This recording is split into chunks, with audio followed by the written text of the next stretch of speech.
Մեր տեղավարում մեր հարցազրույցի ժամանակ առաջին անգամ մենք իմացանք մեր ձևով շարժման քաղաքական թիմի գոնե մեկ անդամի անուն ազգանունը Գոհար Մելոյան։ Թրիփը արդեն իրողություն է, արդեն կամ փաստաթղթեր։ Եթե ձեզ հանեցին ցուցակներից, ինչ եք անելու, լուր լռելու եք թե բողոքի ակցիաներ եք սկսելու։ Բնականաբար չենք լռելու։ Մենք դեռ որևէ դաշինքի հետ կապված որոշում չունենք, մենք այս պայդրությամբ առանձին մեր ուժով ենք կարծես թե հայտ ներկայացնելու, բայց այո, պես կառաջարկի սպասել հնարավոր է անակնկալներ լինեն։ Անակնկալ կարող է լինել։ Սպասենք փետրվարի 12-ին։ Դե բերեք կին թեկնածու վարչապետի համար։ Անակնկալ բերեք։ Տեսեք, այդ փետրվարի 12-ին կիմանանք։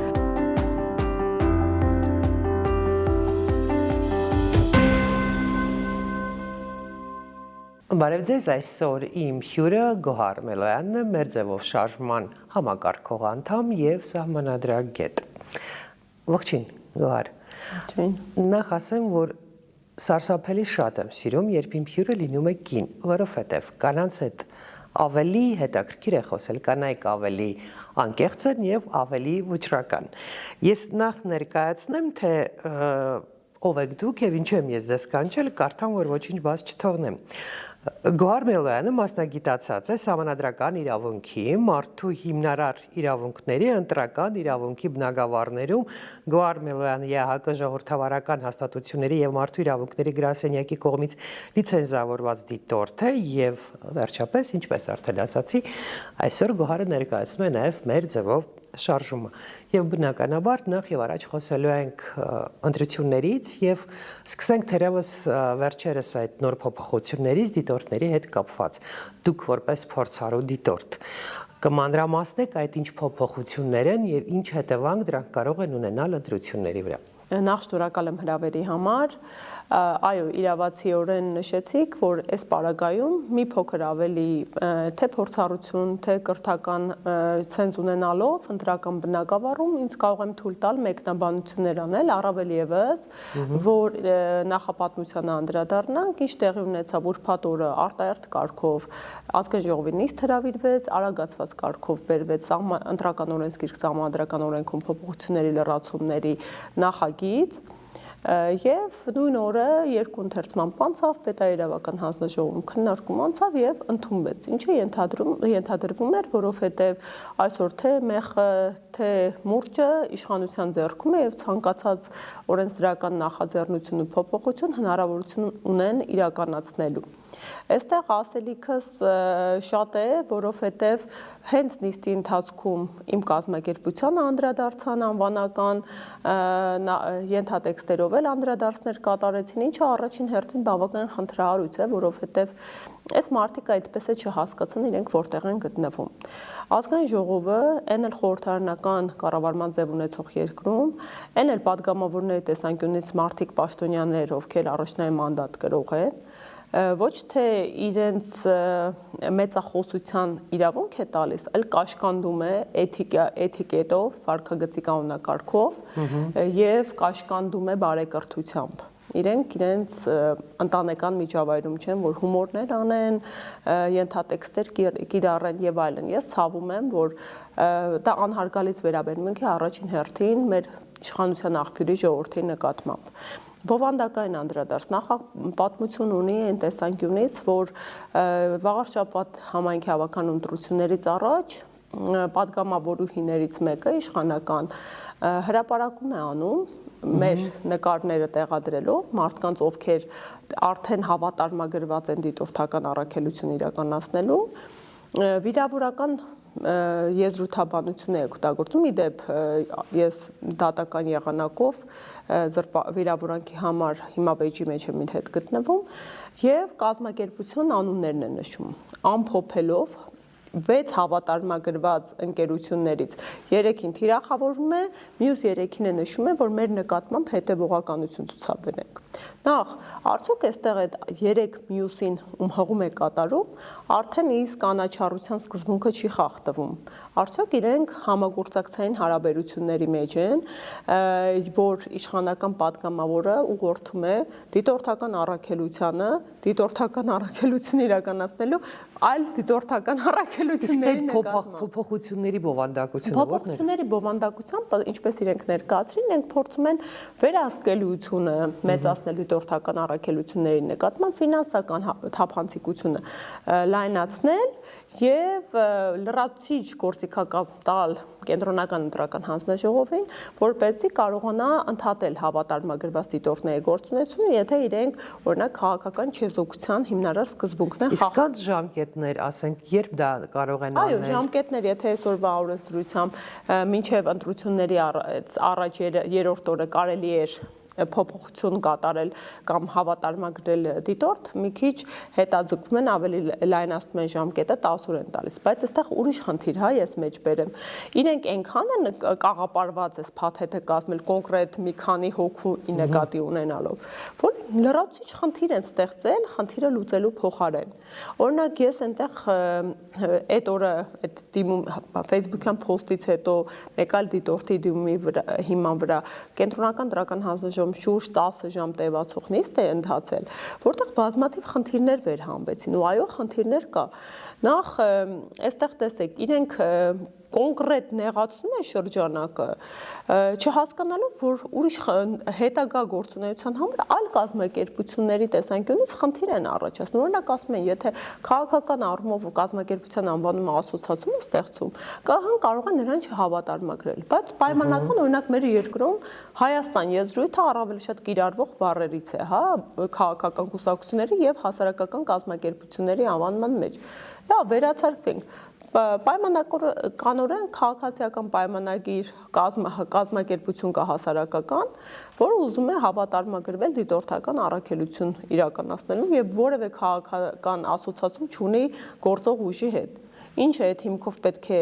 չհավատարմագրի ԿՀ-ն այդ կազմակերպությանը։ Իսկ այս փոփոխությունների հետևանքով, հա, այսինքն ըստ ձեզ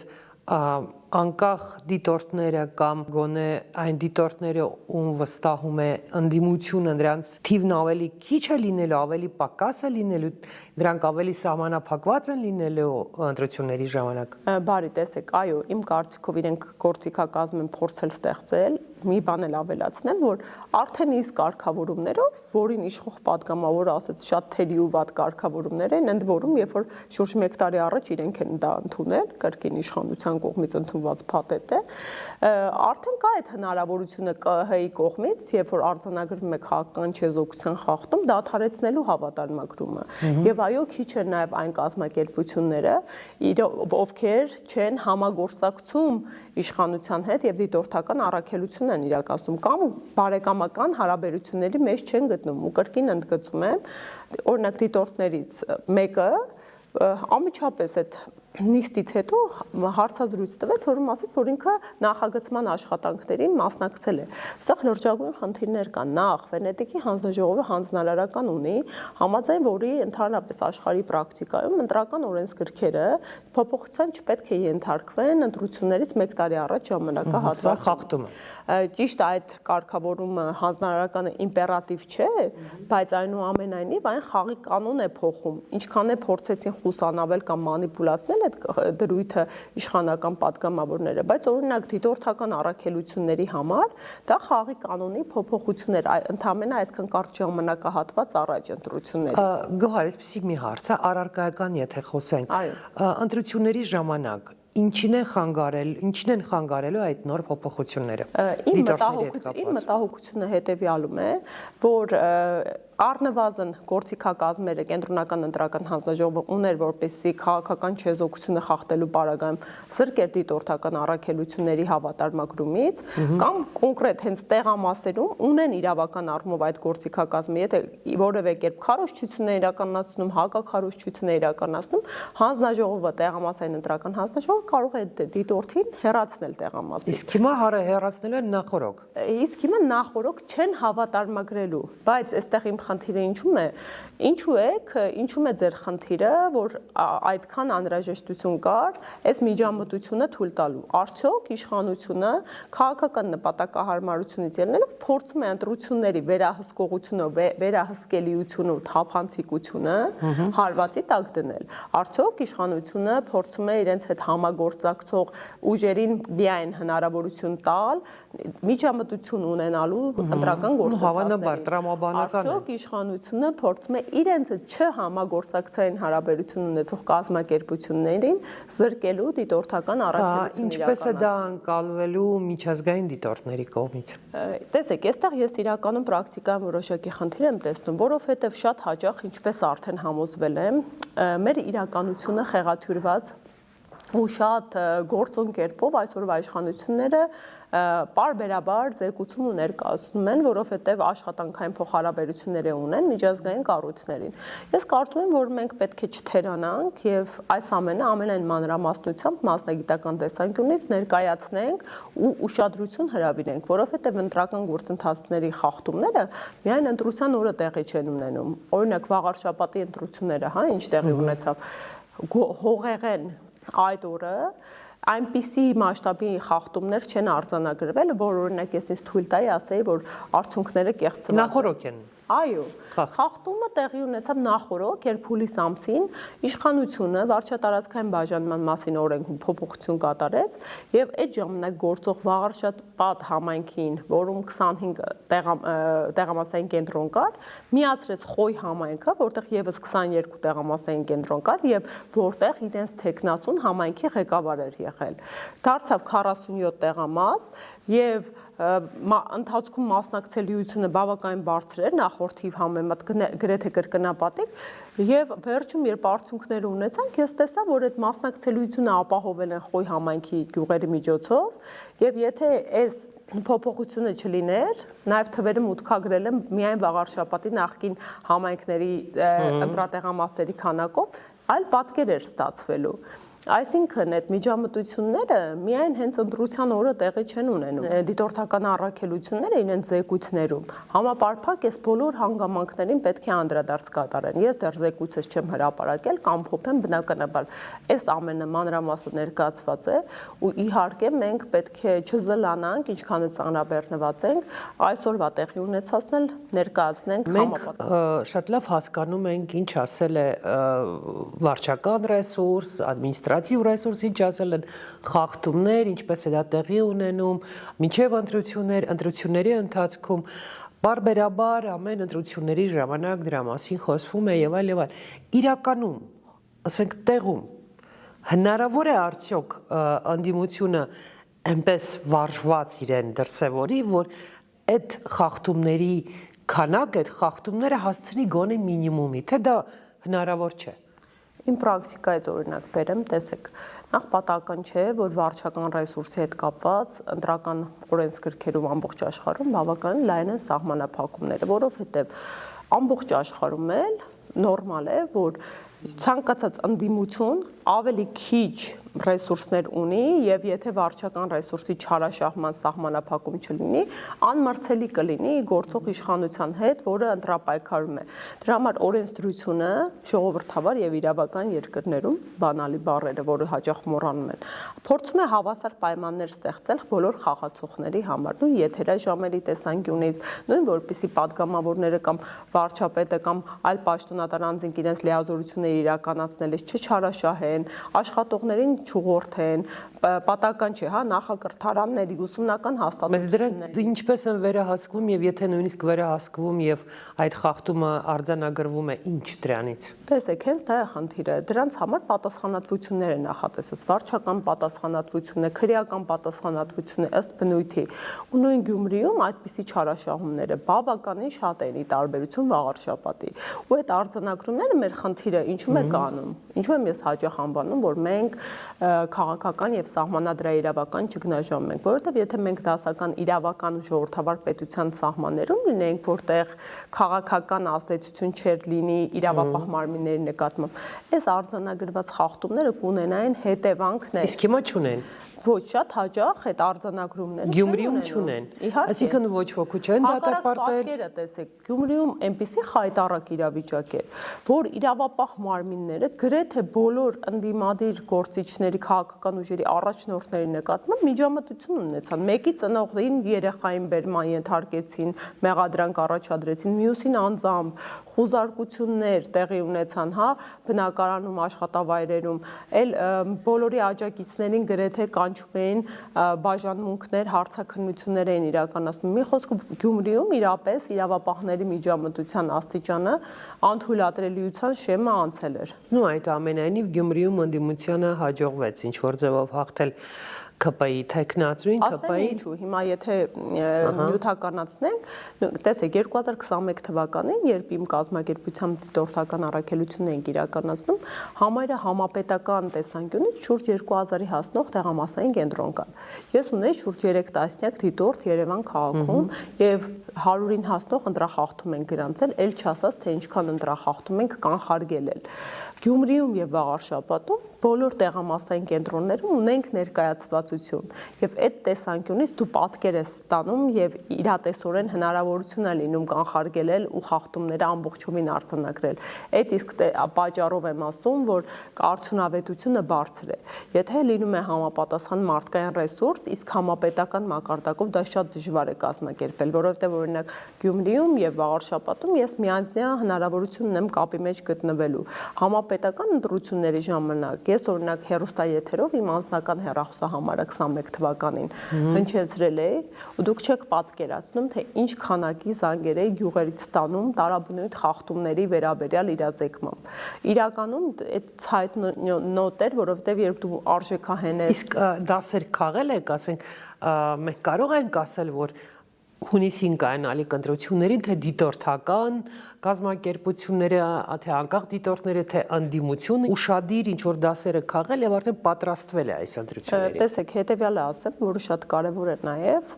նախ օրվա իշխանությանը եւ մարդկանց, ովքեր ինչ որ պիտակավորում են տալու։ Ես բնականաբար, եթե այլ կարգավիճակով մասնակցեմ գալիք ընտրություններին, չէ պատրաստվելու դիտորդական առաքելություն իրականացնել, որովհետեւ շատ լավ տիրապետում եմ, որ թե քարոզչական արգելքին, թե անաչառությանը քաղաքական, բայց ես լիահույս եմ ու հորդորում եմ բոլոր այն մարդկանց, կազմակերպություններին, ովքեր ունեն կանոնադրական նպատակներ հռչակած ժողովրդավարական արժեքները,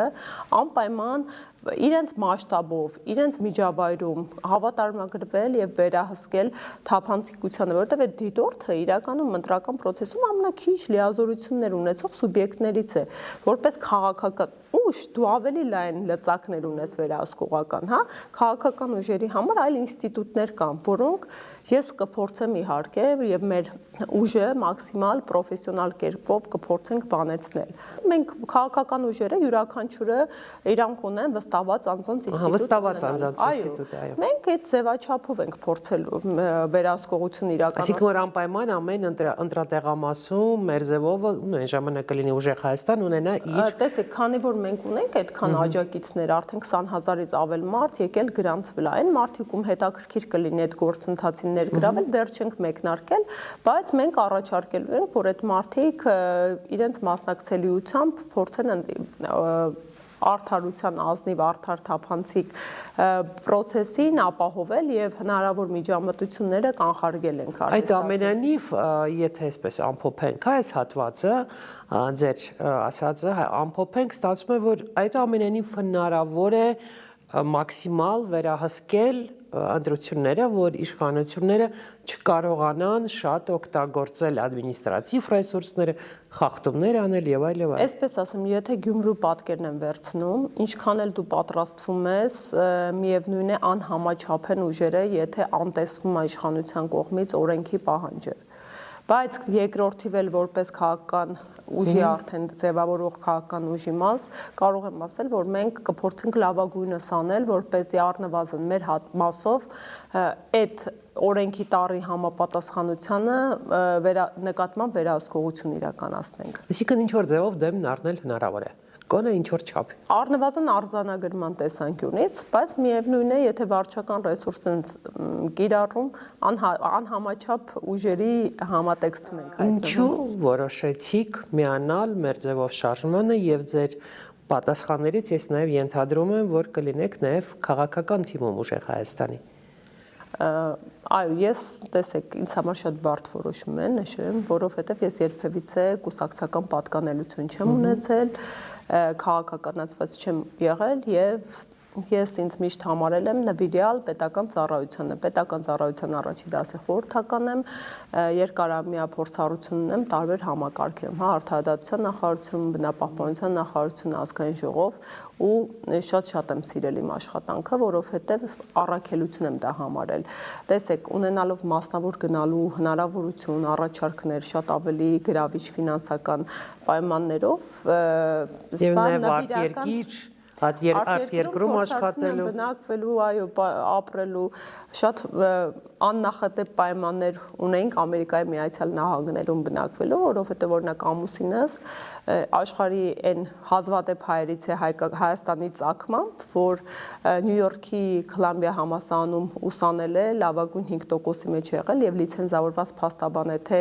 Կալիֆոռնիա նահանգում, թե Նյու Յորք նահանգում, այդպիսի հայերը շատ հազվադեպ են։ Եվ այսօր էլ Միացյալ Նահանգներում է։ Չէ, Հայաստանում մենք վերադարձանք, մեր ընտանիքի որոշումն է եղել, որովհետև մի քիչ տես չափաբաժին է հայրենասիրության ու կապված։ Եվ հիմա որոշել եք դուք զբաղվել քաղաքականությամբ։ Ես գտնում եմ, որ այնպիսի հանգրվաններ են արդեն առաջ եկած ու նոր չեն առաջ եկած հետ պատերազմյան Հայաստանում,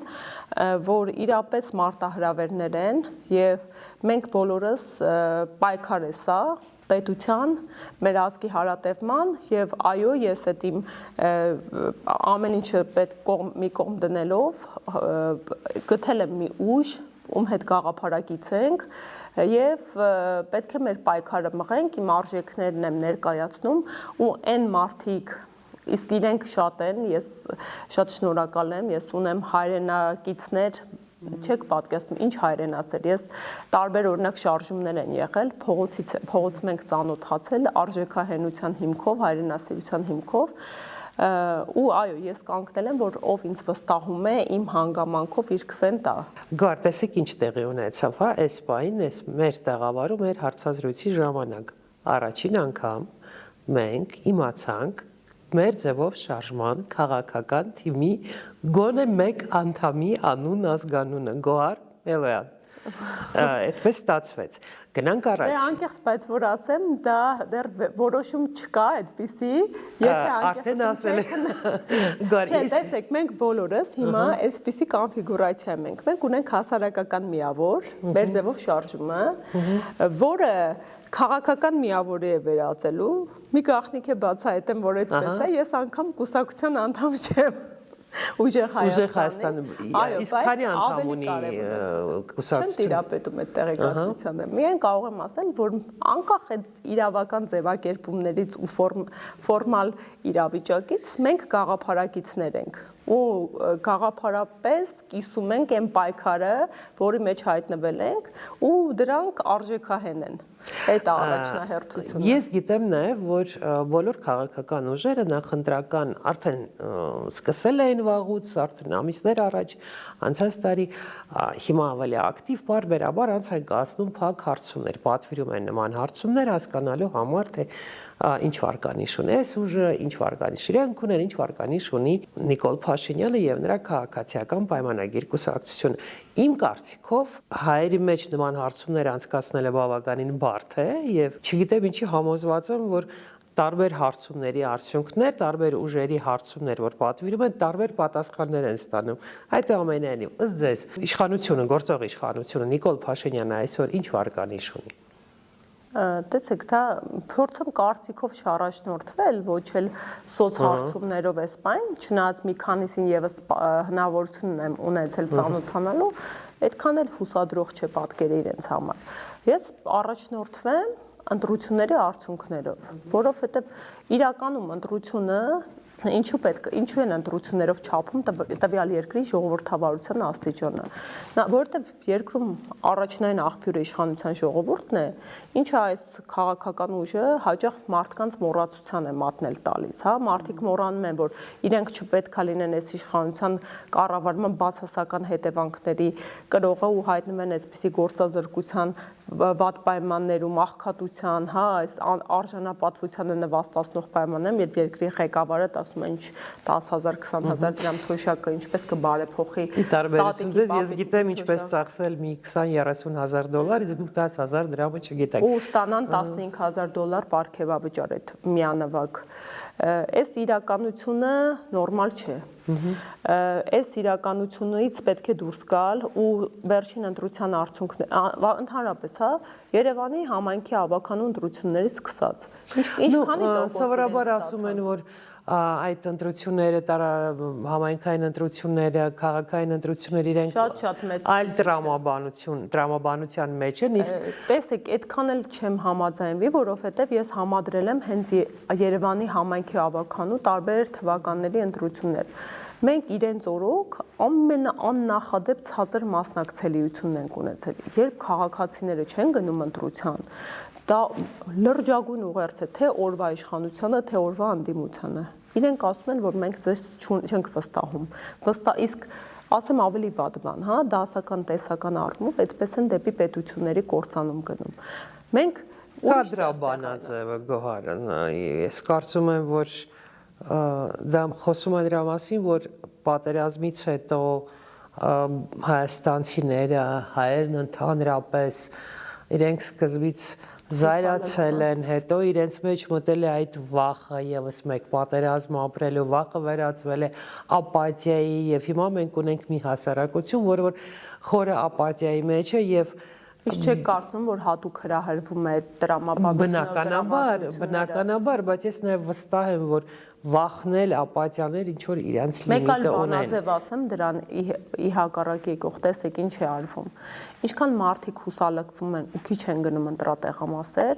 այնքան բարձրանում է իշխանության վերարտադրման հնարավորությունը։ Կոչ եմ թույլ տվեք ձեր հարթակն է օգտագործել, հա, անկախ կգնան, որ ուժին կնախընտրեն, անպայման գնացեք տեղամասեր եւ իրացրեք ձեր քվեն, որովհետեւ երբ որ դու որևէ մեկին չես վստահում, չես գնում ընտրության, քո տեղը որոշում են ընտրության գնացողները։ Այդ ամենալիվ ինչ տոկոս, մոտավորապես ինչ թիվ կհնչեցնեք, ինչ տոկոս ունի այսօր ԿՊ-ն։ Ես մի փոքր հիմա շնորհակալ գործ կհամարեմ հնչեցնելու։ Մոտավորապես դա 20-ից ավելի է, 20-ից պակաս է։ Տեսեք, ես այդ ընտրություններով կարող եմ առաջնորդվել, ուղղակի ես մասնակցությամբ իրավաբան եմ, ես փաստեր եք սիրում։ Փաստեր եմ սիրում եւ կանխատեսությունը մի տեսակ անշնորհակալ գործ է։ Բայց հաստատ բարձր չեմ որակում։ Ես ինչու եմ սրա մասին հարցնում, որովհետեւ ինչքան մոտենում են ընտրությունները, ես հիշում եմ 21 թվականի ընտրությունները եւ ընտրությունների նախորդ ամիսները, երբ իրար հակասող սոցհարցումների տվյալները, սոցհարցումները, անդիմության վստահությունը, որ պատերազմ պարտված Փաշինյանը որևէ շանս չունի վերընտրվելու եւ զարմանքը թե անդիմության առաջնորդների, թե անդիմության, թե ընդհանրապես հասարակության զարմանքը, երբ 21 թվականին Փաշինյանը վերընտրվեց եւ բավականին մեծ հեշտ վերջ ինչ որ դժվարությամբ չի վերընտրվել, թեև բնականաբար ավելի։ Իսկ դուք հիշում եք այդ թվականին փոշիացված ձայների քանակը։ Այո, ես շատ լավ եմ հիշում։ Երկրորդ լրջագույն խնդիրը ձայների փոշիացումը, որը եւս իօգուտ Հիմա մենք դրան էլ ենք անդրադառնալու եւ ես նաեւ հասկանում եմ որ այսօր դուք այսինքն մեր ձևով շարժումը ուժեղ Հայաստանը երևի սկսենք արդեն ուժեղ Հայաստան տերմինը անվանումն օգտագործել փետրվարի 12-ից մեր այս տաղավարում ձեր տեղը նստած քաղաքական գործիչներից մեկը չեմ հիշում կամ Լևոն ոնց որ թե Լևոն Զուրաբյանն էր ՀԱԿ-ի իրենց թեկնածուն վարչապետի ասաց որ այս ընտրություններում մեր ձևով շարժումն է աստղը այսինքն սա մեր ձևով շարժման աստեղային ժամն է եւ բոլորը հասկանում են որ մեր ձևովը հիմնական այն ուժն է որի վրա մարդիկ որի հետ մարդիկ ինչ-որ հույսեր են կապում ես դրա համար ուզում եմ ձեզ հարցնել որպես այդ շարժման համակարգող անդամ դուք այդ պատասխանատվության մասշտաբը գիտակցում եք դուք հասկանում եք նախ մենք վերցրել ենք այդ առաջնորդությունը կարծում եմ հասկանում ենք ու փորձելու ենք արդարացնել մեզ բաժին հասած վստահությունը թե քաղաքացիներից թե քաղաքական ուժերից ու ես խնդրում եմ բոլորին որ իրատեսորեն գնահատեն իրենց հնարավորությունները ու տեսեք հա մենք ինչ ենք մինչ օրս արել մենք չենք փորձում պոպուլիզմով համեմել խաբեությամբ ձայն քվե ձեռք PR տեխնոլոգիաներ եք օգտագործում դուք էլ օգտագործում բայց հավատացեք օրինակ հենց այստեղ է այս ինչ ենք դեռ արել հա այս 5 տնտեսական քայլերը Սամվել Կարապետյանի ուժեղ տնտեսական քայլերը։ Կարող է թվա, որ տեսեք այս 5 պոպուլիստական դրա մասին չի խոսքը։ Գիտեք ինչի մասին է խոսքը։ Ինչ եմ ասում, որ դուք եք դիմում PR տեխնոլոգիաներին, որովհետև Այստեղ մասն հատվածն բնականաբար մենք գտնվում ենք ֆորս մաժորային իրավիճակում եւ երկրի արժեվ ծառացած են առաջին հերթին անվտանգային հարցերը եւ մենք ապրում ենք մի միջավայրում, որտեղ բնակչության 99%-ը իրեն զգում է, լավ, 90-80%-ը նորմալ մարդիկ իրեն զգում են, որ այլևս չունեն արժանապատվություն եւ այդ իրավիճակում ասել, որ հիմնական խնդիրները տնտեսական են, այնքան էլ ճիշտ չէ։ Դուք նաեւ հասկանալի է ինչու եք նման։ Ես կարելի է ասեմ, իհարկե, տեսեք Այդ թվում է այդպես։ Ինչպես կարող ենք, այո, առաջնահերթությունը անվտանգային հիմնախնդիրներն են։ Ասեմ ավելին, հա, անվտանգային հիմնախնդիրները տարբեր ձև են դրսևորվում։ Այսօր վտանգված է մեր իրավական անվտանգությունը, սոցիալական անվտանգությունը, ամենուրեք խնդրահարույց իրավիճակ է, բայց ուժեղ տնտեսությամբ է, ուժեղ տնտեսությունն է հենասյունը ու հանգրվանը, որի հիման վրա, եթե մենք կայացած տնտեսություն ունեցանք, ֆինանսապես երաշխավորված ապահովված եղանք, պատահական այստեղից չենք սկսել։ Սա է երաշխիքը լինելու, որպեսզի մենք թիկունքներս ուղենք, ոտքի կանգնենք ու թե մեր բանակը վերածինենք, թե արդեն այլ հայտով աշխարհին հանդես գանք ու սա շարունակական է լինելու։ Սկսել ենք այստեղից եւ ըստ բնագավառների մեր անելիքները ներկայացնելու ենք, բայց ասեմ, հա, այս տնտեսական քայլերը դրանք պոպուլիստ, դրանք բավականին բան են, իրատեսական են։ Միակ ուժն է, որ արդեն կյանքի կոչած ունի, հա, Սամվել Կարապետյանն այն մարդն է, որ արդեն գործնականում տասնյակ հազարավոր աշխատատեղեր է ստեղծել։ Ուղղակի տեսեք, դա մեկ այլ կարծիք, հա, որ Սամվել Կարապետյանը այնքան հաջողված բիզնեսմեն է, որ որպես տնտեսագետ մեր ձևով շարժում, որպես ասենք տնտեսական ուժ մեր ձևով շարժումը ոչինչ չունի ապացուցելու, հա, կարելի է ձեր քարոզարշավը սկսել դրանով, որ մենք կարող ենք ուժեղ տնտեսություն ստեղծել եւ դա արդեն ակնհայտ է, որովհետեւ Սամվել Կարապետյանը եւ թվարկել ինչեր ունի, ինչեր է արել եւ հենց նենց չի արել, բայց սկսել խոսել այլ թեմաներից, օրինակ ինչ չեք խոսում արցախցիներից, ինչ չեք խոսում Արցախ վերադառնալու իրենց իրավունքից։ Տիկին Բաբայան, նախ անպայման խոսում ենք, դա մեր բոլոր հայերի կյանքի անկախտելի մասն է եղել, կա ու կմնա։ Պետք է լինի այդ իրավունքը, դրա շուրջ։ Իհարկե, բայց այդ իրավունքի իրացման համար էլ, այդ իրավունքի իրացումը միջազգային ատյաններում բարձրաձայնելու համար էլ պետք է կայացած պետություն ունենանք։ Ու դուք տեսեք, պատահականորեն չնշեցիք, հա, դուք արդեն այդ տրամաբանական շղթան տարաք, ասեցիք PR եք անում, հուսալքված հասարակություն, մարդիկ տես չեն ուզում որևէ մեկին լսել այլևս։ Իրոք հուսալքվել են։ Իրոք այդ մարտահրավերը ես չեմ ասում, որ դա վատ է։ Ես ուղղակի ուզում եմ ռազմավարություն հասկանալ։ Դա անհրաժեշտություն է։ Մենք ինչպես մարդուն տանք, որպեսզի անտարբեր, հա, մենք ինչքան մեր միջավայրում մարդիկ ունենք, որ կորուստներ ունեն, հա, 44 օրյա պատերազմ եղավ։ Ես ունեմ իմ անձնական կորուստները, իմ հարազատները, իմ անձնական հերոսները, իմ հորեղբայրն է, իմ մորեղբոր որդին է։ Հիմա այս մարդիկ իրոք հետաքրքրված չեն, բայց մենք պետք է փորձենք մարդկանց այդ ուղերձը հասցնել, որ եթե դու չհետաքրքրվեցիր, եթե դու քո կամքը քաղաքական չիրացրիր, քո ընտրությունը չիրացրիր, էլի ապատիկ վիճակում ես դու ապրել։ Ես ձեր այս ռազմավարության մեջ ինձ համար ասենք ինչ որ ինձ այդ ռազմավարությունը, այսպես ասեմ, վտանգ եմ տեսնում ոչ թե նրա համար, որ դա սխալ ռազմավարություն է, այլ ես ենթադրում եմ, որ դուք շատ եք շփվել տարբեր մարզերում ապրող մեր հայրենակիցների հետ եւ իսկապես հասկացել եք, որ իրենց հետաքրքրում է իրենց սոցիալական, տնտեսական վիճակը եւ դա ինձ վախեցնում է այն առումով, որ բամնացածը չի հետաքրքրում։ Ամեն ինչը հետաքրքրում, հավատացեք, Տիկին Բաբայան, մենք այդ մարդիկ ենք, ով այդ ցավը կրում են, ով այդ ցավը գիտի, տեղյակա, գույքագրված է մեր խնդիրները, մենք ուղղակի տալանջատած ունենք խմբերի։ Երբեք մեր առաջնորդն էլ համակարգող շարժման, իհարկե արցախցիների մասին խոսել է, իհարկե տեսլական ունենք արցախցիների կյանքը կազմակերպելու, իհարկե մենք դժբախտաբար ունենք իրողություն։ Մենք անփառունակ սերունդը եղանք, ում երիտասարդության օրոք Արցախի կորուստ արձանագրվեց։ Բայց մենք այս իրողությունում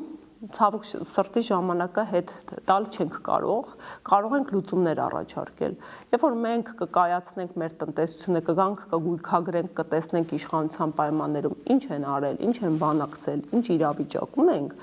այդ իրավիճակում մենք տեսլական ունենք ինչպես ոտքի կանգնել, ամրացնել մեր կարգավիճակը։ Ու այո, միջազգային ատյաններում բարձրացվելու է վերադարձի իրավունքները ու արցախցիների համար, ովքեր տնազուրկ են, պայմաններ են ստեղծվելու, որպեսզի իրանց համայնքը հնարավորություն ունենա վերարտադրության, արժանապատիվ կյանքի, սոցիալական մինիմալ պայմանների, որպեսզի իրանց մշակույթը մեր ընդհանրապես հայ ազգի ժառանգական մշակույթի նկատմամբ վերահսկողություն իրականացնենք, բայց սրանք տրամաբանական շղթա են ու հավատացեք, մի փաստ, եթե ձեզ կփարատի այս պատասխանը, որևէ կերպ չի կարող այս լրջագույն խնդիրները վրիպած լինել։ Իսկ փետրվարի 12-ին, երբ որ դուք ներկայացնեք արդեն ձեր քաղաքական թիմին եւ ավելի բաց կարողանանք բոլոր հարցերի շուրջ խոսել, արդեն կունենաք հստակ պատկերացում արտաքին քաղաքականությունից, թրիփից, տարածաշրջանից, բանակցություններից, Ադրբեջանի հետ բանակցություններից, հայ-ադրբեջանական այդ նախաստորագրված փաստաթղթից դրանք ամբողջը ներկայացնելու եք։ Հետաքրքրող հարցեր կա, թրիփի հետ կապված, ես բավականին խոր ուսումնասիրություններ եմ իրականացում եւ ունեմ տեսլական, մեր թիմը ունի տեսլական, բնականաբար փետրվարի 12-ին նախահիմքը կտրվի այս բոլոր քաղաքական գործընթացների շատ հուզող հարցերի քաղաքական պատասխաններ կհնչեցվեն ու բնականաբար կրկին եմ ասում, հա, մենք չենք կարող որպես քաղաքական ուժ այս ամենի վերաբերյալ մանրամասն պրոֆեսիոնալ ասեք միջև փետրվարի 12-ը, բայց ես ինձ հետաքրքիր է ձեր շատ կարճ կարող եք ասել ըստ ձեզ թրիփը ընդհանրապես պետք է Հայաստանին թե ոչ եւ ինչպես կարելի է թրիփից մաքսիմալ դիվիդենդներ ստանալ։ Եվ արդյոք հնարավոր է։ Տեսեք, թրիփը արդեն իրողություն է, արդեն կամ փաստաթղթեր։ Օգոստոսի 8-ին Եռակոմ հռչակագիր է ստորագրվել, դրան զուգահեռ նախաստորագրված խաղաղության պայմանագիր ունենք, որը դեռ նախագծի կարգավիճակում է, Ադրբեջանն էլ իր թրիփն էլ է ըստեյության նախագծի կարգավիճակում։ Առաջադրանքներն են տվել, արդեն վերջերս ունենք մտադրությունների մասին համաձայնագիրը արտգործնախարարի մակարդակով։ Հիմա կա այս իրողությունները։ Թրիփը իմ կարծիքով հիմա այս պայդրությամբ մի շարք հարցադրումներ են օդում կախված մնացել, որոնք ռիսկեր են առաջացնում։ Եթե այդ ռիսկերը վերահսկելի դարձնենք, եթե անկյունակարային վտանգավոր հարցերին հայամետ լուծում տալ, այստեղ բավականին լրջագույն շահեր կարելի է շահարկել եւ կրկին, հա, ի օգուտ հայկական շահի այս process-ից օգուտներ քաղել։ Այսպես ձևակերպել։ Դա իրատեսական։ Նաև ակնհայտ է եւ դրա մասին բարձրաձայն խոսում են եւ Վաշինգտոնում եւ Բաքվում եւ Անկարայում, որ TRIP-ը նախ եւ առաջ ստեղծվել է որպես մի նախագիծ, որը Ադրբեջանը կկապի Նախիջևանի հետ։ Հենց այդ ձեր նշած փաստաթղթում, որը այդտեղ նշել, մի հարցս, այո, այդ հռչակագրում նաև դրա մասին հենց առաջինը դա է նշված, եւ այսինքն ըստ ձեզ հնարավոր է ամեն դեպքում դիվիդենդներ, օգուտներ քաղել Հայաստանի համար մի նախագծից, որը որ ստեղծվել է հենց Նախիջևանը Ադրբեջանի հետ կապելու համար։ Տեսեք, այո, հնարավոր է, այսպես պատասխանեմ, եթե երաշխիքներ տեսնենք, ընդհանրապես անգամ կարելի ավելի ընդլայնել այս TRIP-ը, բայց եթե փաստաթուղթն ենք վերլուծում, ինչ շահեց հայկական կողմը, ինչ շահեց ադրբեջանական կողմը։ Ընդամենը 3 սկզբունքները երկկողմանի ամրագրվել են տարածքային ամբողջականության, իրավազորության։ Ինքն շատ է դրա մասին նշվել այդ փաստաթղթում, որ հարցերը ծամծմած ինչ խոսում են, բայց այդ 3 սկզբունքները ամրագրվել են, դեռ Ադրբեջանը մեր ինքնիշխան եւ տարածքային ինքնիշխանությունը խախտելով չի հանել Հայաստանի Հանրապետության մարզերից իր զինված ուժերը։ 1. Ինչ շահեց Ադրբեջանը։ Այդ հռչակագրով վերացվեց բանաձևը սանկցիան, որով ընդունված 1992 թվականին ԱՄՆ-ի կողմից, որով արգելվում էր ԱՄՆ-ի կողմից, այո, ռազմամթերքի վաճառումը Ադրբեջանին։ 1. Մինսկի համախմբի լուծարման հիմքը իրավագործվեց, որը տենչում էր Ադրբեջանը, ով հետևել է իրենց խոսույթին, գիտի, որ իրենց բաղձալի երազանքներ Մինսկի համախմբի, ով բանակցային գործընթացի երաշխավորներ Արցախյան հարցի լուծարումը, դա ստացավ Ադրբեջանը եւ ինչպես նշեցիք, դրույթով հստակ նշվեց, որ հայկական կողմը պարտավոր է ապահովել անխոչնդոտ կապը Ադրբեջանի Հանրապետության եւ Նախիջևանի ինքնավար հանրապետության միջեւ։ Որտեղ է Հայաստանի շահը։ Այստեղ ռիսկը անխոչնդոտ։ Ո՞րն է անխոչնդոտը։ Իսկ Հայաստանի շահը որտեղ է։ Կրկին եմ ասում, այս տեսանկյունից, երբ որ մենք ինչպես մինչ այս բոլոր փաստորագրված փաստաթղթերում միակողմանի զիջման քաղաքականության տրամաբանությամբ ենք աշխատում, ամեն տեղ զիջվում է հայկական շահը։ Այդ պատկերացրեք Ամերիկայի Միացյալ Նահանգների հովանավորությամբ, խաղաղության տեսլականով փաստաթուղթ են ստորագրում, այդ պահի դրությամբ անգամ գերիների վերադարձը չի ապահովում մեր ղեկավարությունը։ Գերիների վերադարձի մասին ես հասկացա TRIP-ի հետ կապված մեր տեսլականը ամփոփիչ ասեմ, հետեւյալն է, որ այո, հնարավորություն կա տնտեսական լրջագույն շահույթներ ու շահեր ունենալ եւ գերտերություններին այս process-ի մեջ ներքաշել ու անգամ տրանսկապսպյան ուղուն մաս դառնալ, բայց դա է կրկին հնարավոր է, երբ որ պրոֆեսիոնալ դիվանագիտական ղեկավարություն թիմ կունենանք, կայացած տնտեսություն կունենանք եւ սեղանի շուրջ ոչ թե զիջողի եւ տնային աշխատանք կատարողի դերում հանդես կգանք, այլ հավասարը հավասարի վրա բանակցողի դերում հանդես կգանք։ Գոհար, այս պահին ես ուզում եմ ձեզ հետ խոսել որպես կին կնոջ հետ։ Վենսը գալիս է Հայաստան։ Հայաստանի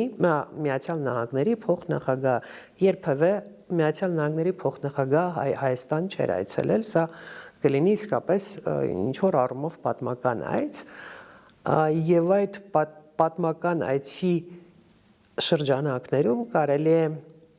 ընդդիմությունը կարող է համախմբվել մի կոնկրետ հարցի շուրջ եւ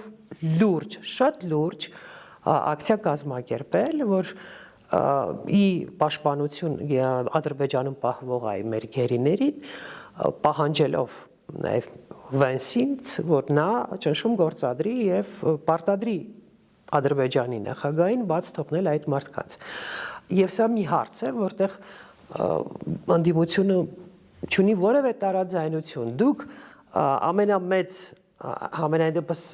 ցույց եք տվել, որ կարող եք լուրջ հանրահավաքներ կազմակերպել, շատ մարդկանց հավաքել։ Օրինակ կարող եք նման մի ակցիա կազմակերպել,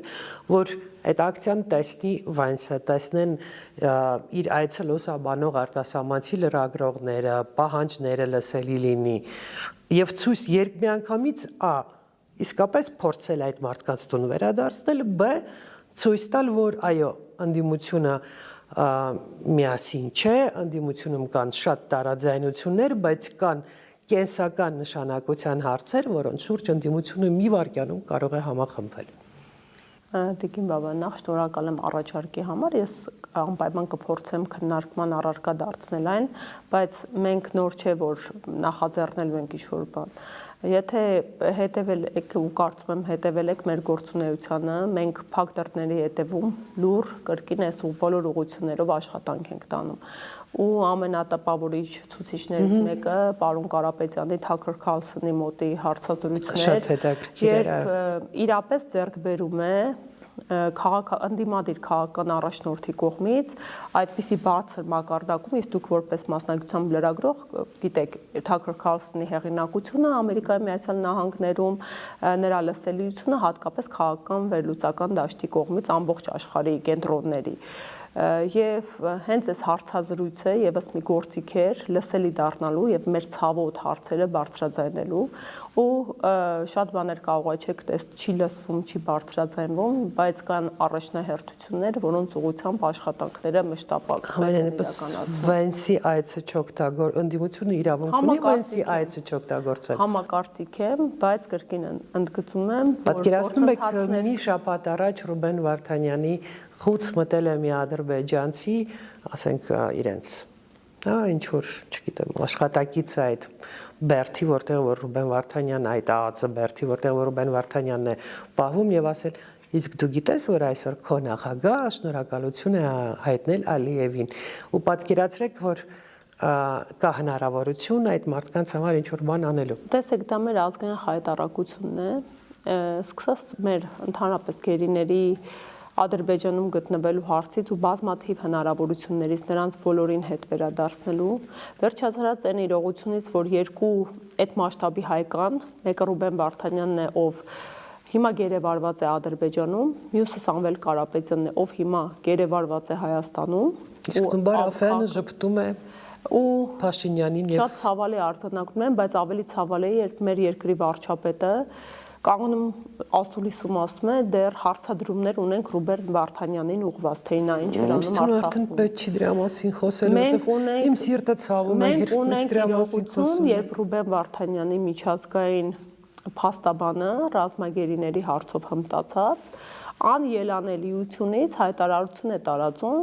որ հնարավոր չէ գերիների վերադարձը կազմակերպել առանց պետության աջակցության։ Հիմա այդ հնարավորությունը բացվեց, որտեվ այդ ակցիայի դուք ակցիան անելով լսել եք դարձնում պահանջը ոչ թե։ Ես պատական չեմ ասում, որ փակ դռների ետևում երբևիցե շատ հարցեր չեն լրացվում, աշխատանքներ են տարվում, բայց երբ օրվա իշխանությունը չունի քաղաքական կամք ու որոշում այդ հարցով զբաղվելու, ինչքան էլ է երկրում ակցիաներ են իրականացնում, մենք կրկին չգիտենք, թե իրենք փակ դռների ետևում ինչ են գործընկերներին ներկայացնում եւ ասում։ Եվ սա մեր այսօրվա լրջագույն մարտահրավերն է։ Ամեն դեպքում, եթե Հայաստանում Հանրապետության հրապարակում այնքան մարդ լինի, որ դա զարմացնի Վանսին, ինքը կհասկանա, որ Փաշինյանը չէ, որ չի ներկայացնում այսօր ոչ հայաստանցիներին, ոչ էլ հայերին։ Okay, համարենք, որ Վենսի մասով չգիտեմ, համենայնպես ես այդ գաղափարը հնչեցրեցի։ Գանք ընդդիմադիր դաշտին։ Ըստ ձեզ, այսօր շատ է խոսվում, դուք նաև օրենսդրակ այդ ընտրական օրենսգրքից տեղյակ եք, շատ լավ հասկանում եք ընտրությունները ինչպես են տեղի ունենում, եւ շատ լավ հասկանում եք, որ կա իսկապես լուրջ մտավախություն, որը հիմքեր ունի, որ մեր ձևով շարժման ուժին,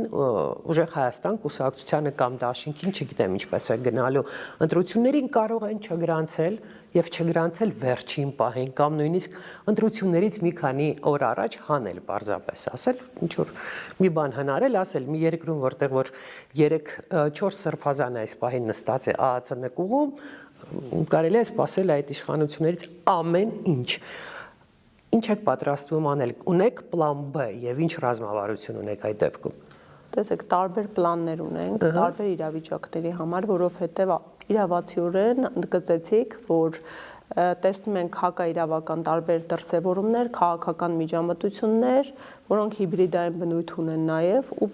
դուք նաև նույնականորեն այդ մոլդովական սցենարի դրսևորումը հնչեցրեցիք, որին այսօրվա իշխանությունն է եւ իրենց արբանյակներն են, չսկսել հաճախ անդրադառնալ։ Դրանք բնականաբար բացառել չի կարելի։ Մենք մեր առաջնահերթությունը ցանկացած իրավիճակում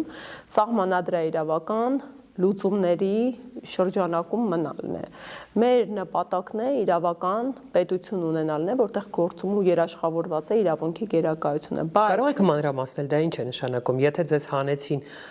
ցուցակներից, ինչ եք անելու, լուր լռելու եք, թե բողոքի ակցիաներ եք սկսելու։ Բնականաբար չենք լռելու։ Ունենք բոլոր իրավիճակների համար մտածված լուծումներ, որոնք բխելու են սահմանադրությունից եւ օրենքից, բայց թույլ տվեք ռազմավարական լուծումներին անդրադառնալ, երբ դրանց անհրաժեշտությունը վեր կհասնի, հուսանք չի։ Ձեր կարծիքով անդիմությունը քանի դաշինքով պետք է գնա ընտրություններին, որտեղ խոսվում է տեսանելի է երկու մեծ դաշինք, հա, մեր ձևովը կամ ուժեղ Հայաստանը, մյուսը Հայաստան դաշինքը, այսինքն Ռոբերտ Քոչարյանը, դաշնակները, դաշնակցությունը եւ այլ, եւ խոսում են նաեւ արդյոք պետք են եւս մեկ կամ երկու մեծ դաշինքներ, որպեսզի ավելի վստահ լինեք, որ կարող եք հեռացնել Փաշինյանին։ Թույլ տվեք ասել, որ մեր պարագայում մենք դեռ որևէ դաշինքի հետ կապված որոշում չունենք, մենք այս պայդրությամբ առանձին մեր ուժով ենք կարծես թե հայտ ներկայացնում, բայց այո, այդ մասին լրացուցիչ իհարկե հայտարարությունը հստակեցումը փետրվարի 12-ին կլինի եւ առավել հստակեցում ընդհանուր քաղաքական կոնֆիգուրացիաների մինչ նախընտրական շրջանում հստակ ընտրական օրենսգրքով սահմանված ժամկետներում կդրսևորվի դաշինքները բնականաբար այդ շրջանում են ձևավորվելու մեր ղեկավարությունը կրկին հնչեցրել է որ բաց են քննարկումների համար, որ դեպքերում են բացառություններ սահմանված, բայց կրկին այս հարցադրումներին ավելի ուշ ժամկետում պատասխան կտրվենք։ Այս պայդրությամբ կարող եմ հաստատել, որ դեռևս նման որոշում, նման քննարկում առկա չէ։ Բայց մեր ձևով շարժումը հասկանում է, որ թեկուզ եւ ամենա, այսպես այսօր, այսպես ասեմ, պոպուլար ընդդիմադիր ուժն է, այդ ամենայնիվ միայնակ կառավարություն ձևավորել եւ միայն, այսինքն 50+1 մեր ձևով շարժումը շատ քիչ հավանական է որ ստանա։ Տիկին Բաբյան, այստեղ մի քիչ իրավական առումով նրբություններ կա, նաեւ մեր հանրությանը կուզեի ներկայացնել նախընտրական դաշինքները եւ հետընտրական կոալիցիաները, դրանք տարբեր երևույթներ են։ Եթե հա մենք հիմա որևէ պարտավորվածություն ու կաշկանդվածություն չունենք, եթե միանձնյա մասնակցենք ընտրական գործընթացներին, հետագայում քաղաքական կոալիցիաներ ձևավորելու, եթե կամ Իսկ եթե ձեր օրինակին գնան բոլոր մնացած փոքր կուսակցությունները ու փոշիացնեն, ինչպես դուք այստեղ իմ խնդրանքն է բոլոր քաղաքական ուժերին, քաղաքական ամբիցիաները ճշգրիտ գնահատել եւ հասկանալ առնվազն արդյոք իրենք ի վիճակի են լինելու նվազագույն շեմը հաղթահարելու։ Այս պահի դրությամբ ընտրական օրենսգրքում նոր կարգավորումներն են ուժի մեջ մտել եւ նախկինի համեմատ մի կուսակցության համար հաղթահարման նվազագույն շեմը 4%-ն է, դաշինքի համար 8%-ն է, եթե երկուսից ավելի ուժ են 10%-ն է։ Ու այս պարագայում այո, պետք է ողջամտություն դրսևորվի ցանկացած ուժի կողմից եւ եթե հավանականությունը հստակ չէ իրենց գնահատմամբ կամ ինչպես նշեցիք, հա թեկուզ սոցհարցումներով խնայել այդ ձայները, որովհետև ցանկացած փոշիացումը կրկին Իսկ չեք կարծում, որ ձեր օրինակը կարող է բացասական դեր խաղալ այս դեպքում, եթե դուք մենակ կուսակցություն։ Դե տեսեք, նախնական դաշինքներ կնքելու համար, այստեղ մի քանի նախապայմաններ պետք է կյանքի կոչեն։ Արդյոք մենք այդ քաղաքական ուժի հետ նախընտրական ծրագիր կիսում ենք, արդյոք մենք գաղափարական ու արժեքային նույնականացում ունենք, արդյոք տեսլականները նույնական են։ Իսկ նման ֆորս մաժորային իրավիճակում արդյոք դա կարևոր է այսօր։ Ֆորս մաժոր, բայց մեր պարագայում կներեք, հա, դա մենաշնորհի կամ մտավախությունների տեղիք չի, որ ասում են ձեր պարագայում վարակիչ կարող է լինել։ Մեր պարագայում մենք մեր ուժերը օբյեկտիվ ենք գնահատում եւ հասկանում ենք, որ մեզ համար այդ շեմը հաղթահարելի է ու մենք դեպի հաղթական, դեպի առաջնորդության ենք տենչում։ Ձեր տեղը նստած քաղաքական գործիչները անդիմադիր գրեթե բոլորը, ում հետ ես վերջին մի քանի ամսում խոսել եմ, ասում են, որ մենք կուզենայինք դաշինք կազմել մեր ձևով շարժման քաղաքական թիմի հետ։ Փաստորեն ստացվում է, որ դուք ամենայն դեպս այս պահին գնալու եք կուսակցական ճանապարհով։ Այս Տիկին բաբան պատական չեմ ասում, այս պահին վաղ ժամկետը խոսել ենք, բնավ չենք բացառում այլ քաղաքական ուժերի հետ դաշինքով հանդես գալը։ Երբ որ փետրվարի 12-ին կներկայացնենք մեր քաղաքական տեսլականը, արդեն նախընտրական շրջանում կգնան քննարկումներ եւ որևէ կերպ բացառված չէ դաշինքներով հանդես գալը ամենայն հարգանքով մեր ընդդիմադիր բոլոր գործիչների եւ քաղաքական ուժերի նկատմամբ իմ խոսքում որևէ կերպ չբացառեցի այդ իրողությունը ուղղակի նշում եմ որ հիմա մի փոքր վաղ ժամկետ է դեռ ունենք մենք փետրվարի 12-ը արդեն հայտարարված երբ կտանք հիմնական տեսլականները եւ թե հիմա ես եմ ասում թե մեր առաջնորդն է հայտարարել որ մենք քննարկումների փուլում ենք բաց ենք բոլոր քննարկումների համար գործընկերային հարաբերությունների համար եւ վերջնական որոշումները այսպես ասեմ չենք բացառում որևէ կերպ չէ ես այլ բան եմ ուզում ասել այսինքն մեր ձևով շարժումը այսօր չունի այդ էйֆորիան որ մենակ ի վիճակի է պետք է մենակ գնա ընտրությունների իհարկե ոչ բացեք դեռ բանակցությունում է բանակցում եք ձեր առաջնորդի մասին այսինքն ազատությունը երեք մի հետաքրքիր ռեպորտաժ էր հավանաբար տեսել եք կարդացել եք ես էլ եմ այդ կարծիքի որ փետրվարի 12-ին մենք լսելու ենք հետևյալ հայտարարությունը ուժեղ Հայաստան կուսակցության առաջնորդը Սամվել Կարապետյանն է, բայց մեր վարչապետի տեխնացուն Նարեկ Կարապետյանն է, այդպես է լինելու։ Փետրվարի 12-ին կիմանանք, բայց նշեմ, հա, որ օրենսդրական կարգավորումներով կուսակցության առաջնորդ լինելու համար չկա որևէ սահմանափակում քաղաքացիության քանակով պայմանավորված ի տարբերություն վարչապետի տեխնացուի համար, բայց այդ բոլոր հարցերին քիչ է մնացել փետրվարի 12-ին։ Փաստացի կրկնվում է Իվանիշվիլի ճանապարհը քաղաքական մենք ինչ ենք լսելու փետրվարի 12-ին։ Արդեն հասկանալի է մոտավորապես ինչ ենք լսելու ամենայն դեպս առաջնորդի պահով ես կառաջարկեի սպասել հնարավոր է անակնկալներ լինել։ Անակնկալ կարող է լինել։ Սպասենք փետրվարի 12-ին։ Այսօր ձեր շարժմանը մի քանի տասնյակ հազար արդեն կամավոր է միացել։ Այնց հետաքրքիր է այդ մարդկանց մեջ կանայք ինչ տոկոս են կազմում եւ ընդհանրապես ով է ձեր աջակցող քաղաքացին պատկերացնում ինչ քաղաքացիներ են մեզ միանում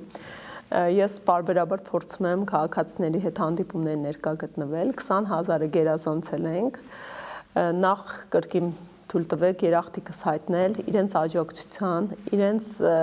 հայրենասիրության իրենց արժեքային լինելու համար մեր քաղաքացիներ ամենատարբեր մարդիկ են աջակցում միանում ամենատարբեր մասնագիտությունների սոցիալական խավերի չեք պատկերացնում տարիքային խմբերի հիացմունքի արժանի մարդիկ բավականին մեծաքանակ են կանայք ու ընդհանրապես մեր հասարակությունում կանայք արդեն իրենց լիիրավ խոսքը ասում են շատ հաճախ նախաձեռնողականությունը կանանց կողմից է լինում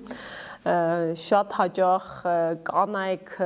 լրջագույն գաղափարներ են ներկայացնում, ասեմ ավելին, հա մեր աջակիցները ուղղակի չեն գալիս անդամագրվում։ Մարդիկ գրած ծրագրեր են բերում։ Դե բերեք կին տեխնացու վարչապետի համար։ Անակնկալ բերեք։ Տեսեք, այդ փետրվարի 12-ին կիմանանք, բայց բնականաբար կանանց մասնակցելիությունը իհարկե պետք է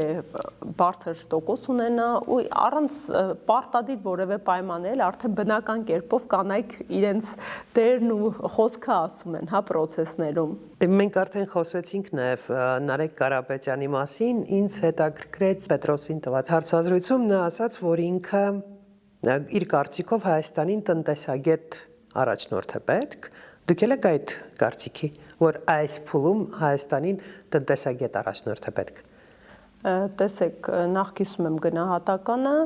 պարոն Կարապետյանն արդեն իր խոսքը ամփոփիչ ասաց, ես կիսում եմ այդ դիրքորոշումը, որովհետև մենք փորձառություն ունեցել ենք տարբեր մասնագետների եւ նաեւ ես կիսում եմ մոտեցումը, որ իրապես մեզ ամեն ինչի ակունքում աշխարհի հաջողած պետությունների օրինակներն էլ եթե ուսումնասիրում ենք, կայացած տնտեսությունը իրապես, հա, ուժեղ պետության գրավականն է։ Ուստի այն էլ փորձառու փորձագետների համախմբով ու քաղաքական ուժի իշխանության գալուն ու դրա հաջողության գրավականին ես լիակողմ եմ։ Ինձ շատ դուր եկան ձեր պատասխանները եւ մեր հարցազրույցը եւ նախորդ ուզում եմ ասել, որ անպայման ձեզ կհրավիրեմ հարցազրույցի օրինակ ապրիլին կամ մարտի վերջին, երբ արդեն կարողանանք հանգիստ խոսել քաղաքականությունից։ Իսկ հիմա գնանք բլից հարցերի։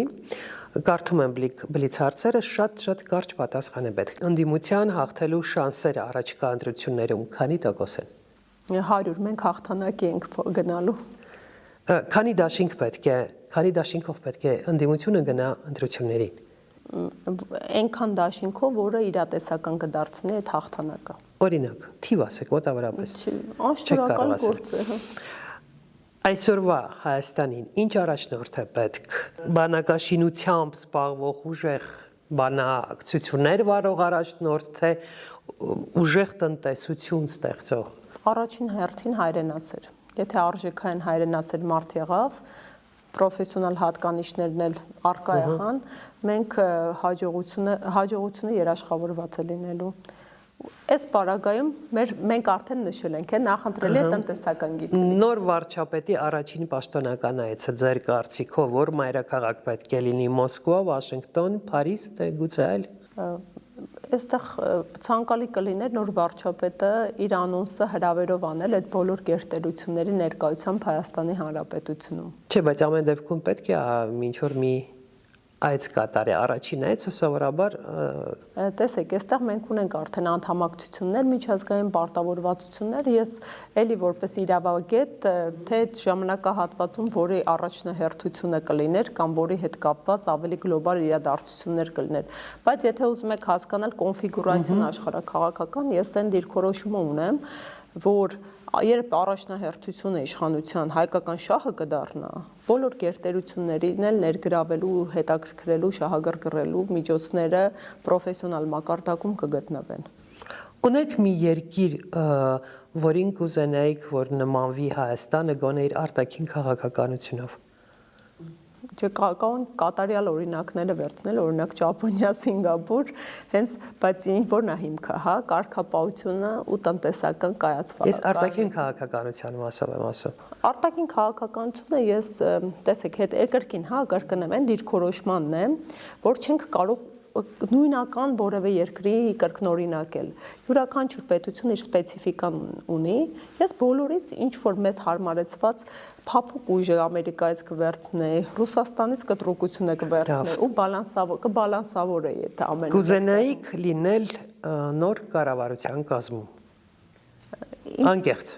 Անկեղծ որ ասեմ, այդ այնքան մեծ բեռ է լինելու, եթե հաջողվի մեր հաղթանակը, որովհետև արդեն պատկերացնում եք, չէ, թե ինչպիսի իշխանություն է ժառանգելու, ոչ թե ու որևէ մեկը մեր ուժի համենայն դեպս կազմում չի տենչում իշխանության կամ աթոռի, որովհետև այդ աթոռը սենց կիսակոտրված, մաշված մի բան է այսօր։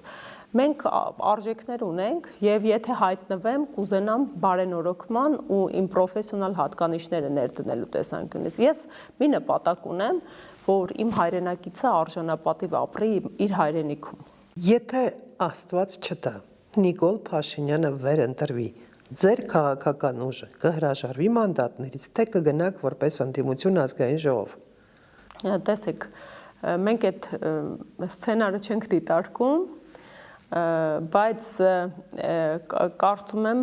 այդ հարցի պատասխանը ժողովուրդն է ամեն դեպքում տալու։ Ինձ համար առաջնահերթությունը ժողովրդի կամքն է ու ժողովուրդն է որոշելու, թե Այսինքն եթե ժողովուրդը որոշի, որ դուք ընդդիմություն եք Փաշինյանը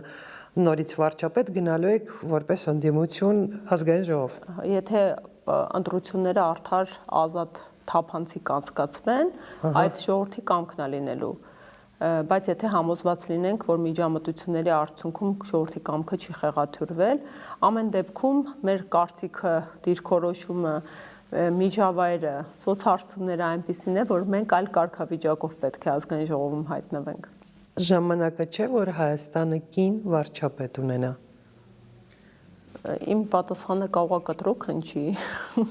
Ես լինելով կին, այդպես չեմ կարծում ցավոք սրտի։ Ինչու՞։ Որովհետև Հայաստանը այնպիսի կարգավիճակում չի, որ փորձարկումներ իրականացնենք։